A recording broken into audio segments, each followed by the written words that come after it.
Namasté, vous écoutez Manav Parichet, Introduction à l'humanité.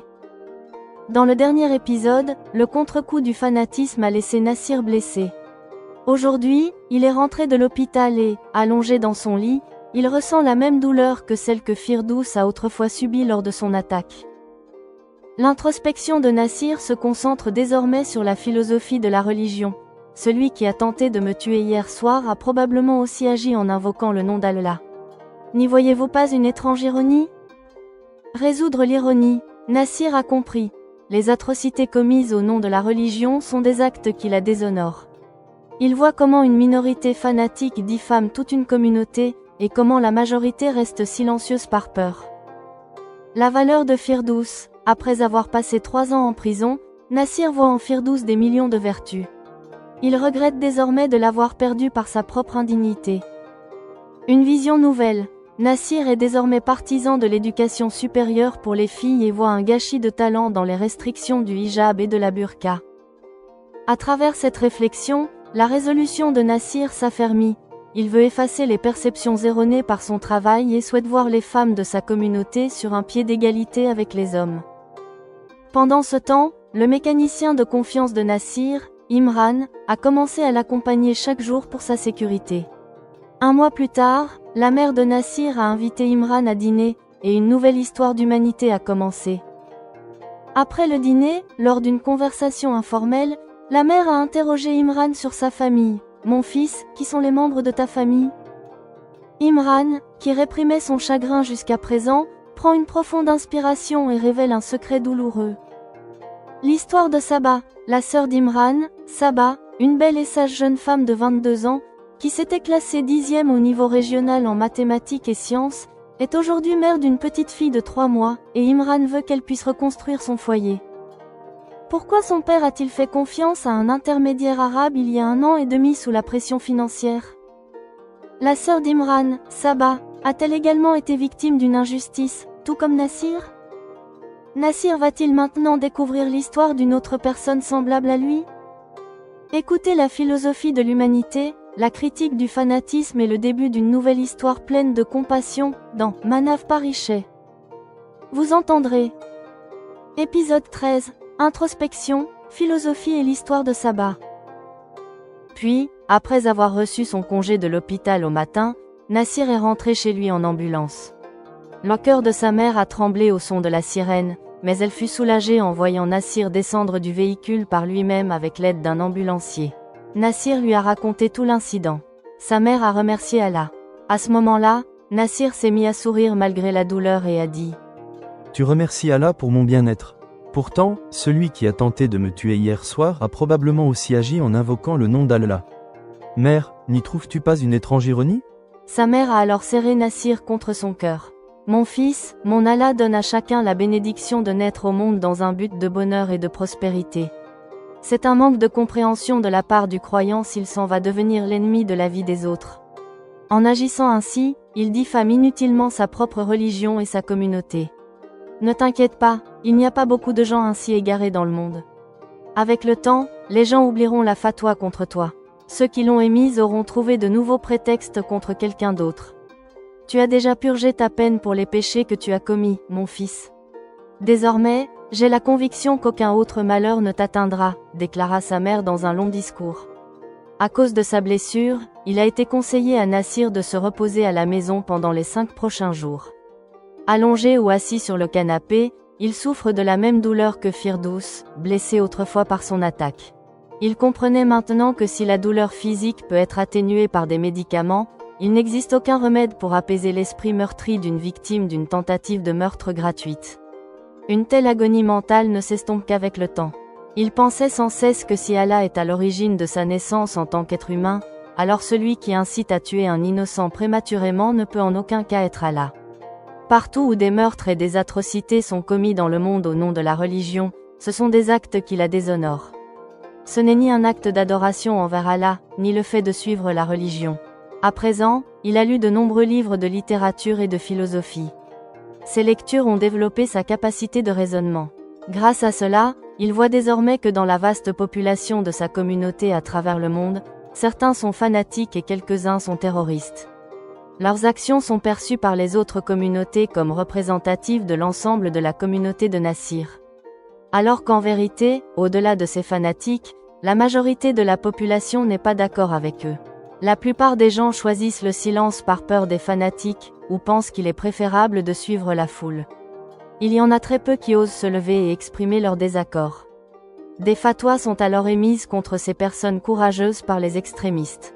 Nassir pense maintenant que parmi les femmes de sa communauté, Firdous est l'une de ces exceptions qui ont eu l'opportunité d'étudier. Elle a pu devenir avocate. Grâce à son éducation, elle sait raisonner. Pour cette raison, Firdous a été capable de prendre des décisions progressistes pour son propre bien, en utilisant son discernement plutôt que de suivre aveuglément les traditions. Nassir a dû passer les 3 ou 4 dernières années de sa vie en prison. Pendant ce temps, son père a quitté ce monde. Puis Harish Chandra, que Nassir considérait autrefois comme un kafir, est devenu son idéal et sa source d'inspiration à cause de la justice qu'il a rendue. Ainsi, les préjugés de Nassir envers les autres communautés se sont évanouis. Au cours des derniers mois de son emprisonnement, la perspective et les pensées de Nassir ont changé. Maintenant, il voit de nombreuses vertus en Firdous. Il regrette désormais d'avoir, par égarement, publiquement entaché son caractère. Maintenant qu'elle lui apparaît vertueuse, l'avoir perdue lui semble être son plus grand malheur. À cause de tout cela, ces 3 années de prison ne lui semblent plus gâchées, contrairement à ce qu'il pensait auparavant. Ces années apparaissent désormais comme un temps utile pour sa vie.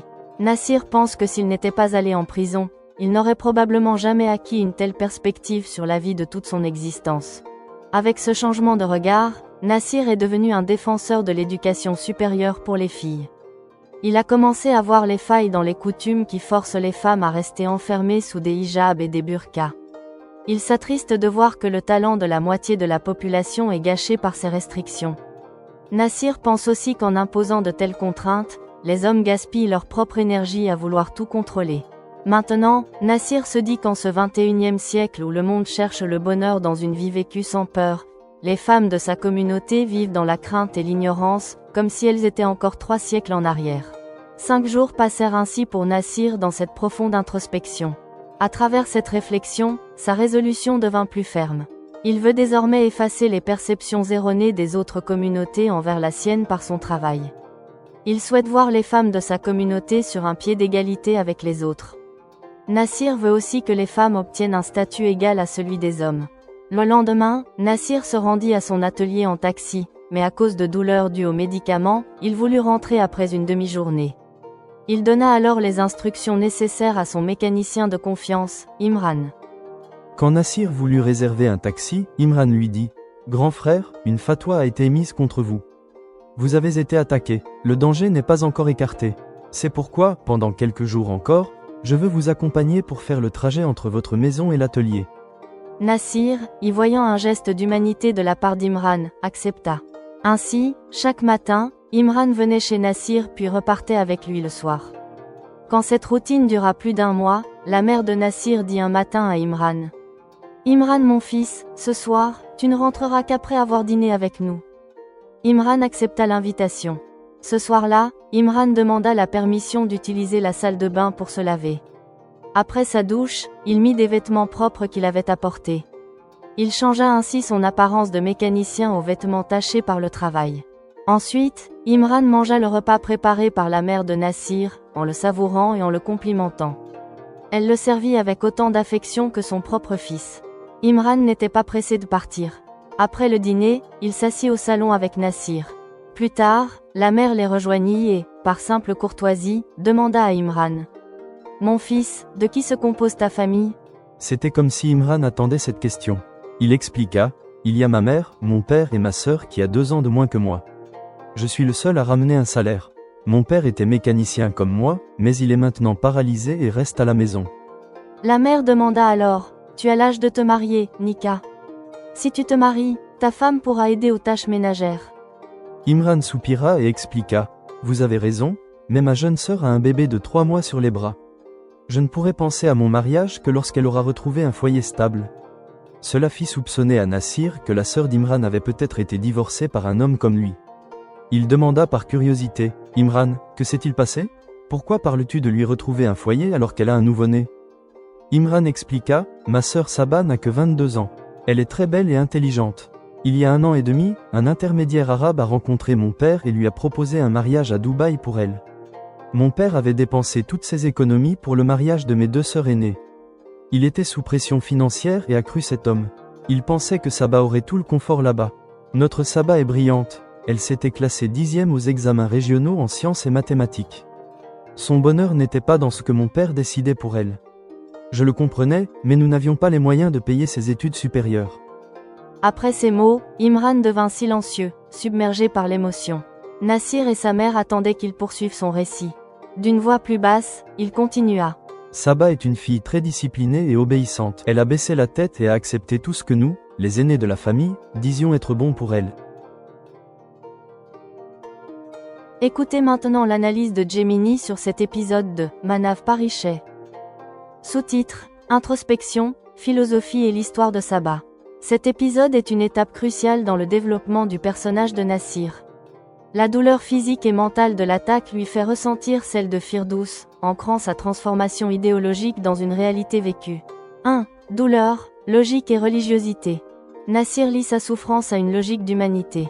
Le nom d'Allah et le meurtre. La question de Nassir sur les crimes commis au nom d'Allah montre que son discernement est désormais libéré de l'orthodoxie aveugle. Agonie mentale. Nassir comprend que si les blessures physiques guérissent, le traumatisme psychologique demande du temps. Cette prise de conscience justifie son besoin sincère de demander pardon. La valeur de la prison, pour lui, ces années ne sont plus une punition, mais une éducation qui lui a donné une perspective juste sur la vie.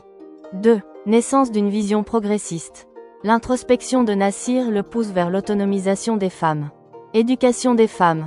En prenant exemple sur Firdous, il réalise l'importance de l'instruction pour les femmes de sa communauté. Critique des restrictions. Il comprend que les contraintes sociales, burqa, hijab, étouffent le talent féminin et épuisent les hommes à vouloir tout régenter. 3. Imran et Saba, un nouveau tournant. Le lien avec Imran fait écho à sa propre histoire. Nouvelle humanité, la protection désintéressée d'Imran soutient la nouvelle vie de Nassir. Le repas partagé crée un climat de confiance. Le début de l'histoire de Saba. Bien qu'elle soit très instruite, son mariage forcé par nécessité financière est un exemple douloureux d'exploitation. Nassir réalise que Saba endure peut-être des souffrances similaires à celles qu'il a infligées à Firdous. C'est ici que Nassir passe du rôle de coupable à celui de futur protecteur. Fin de l'épisode 13.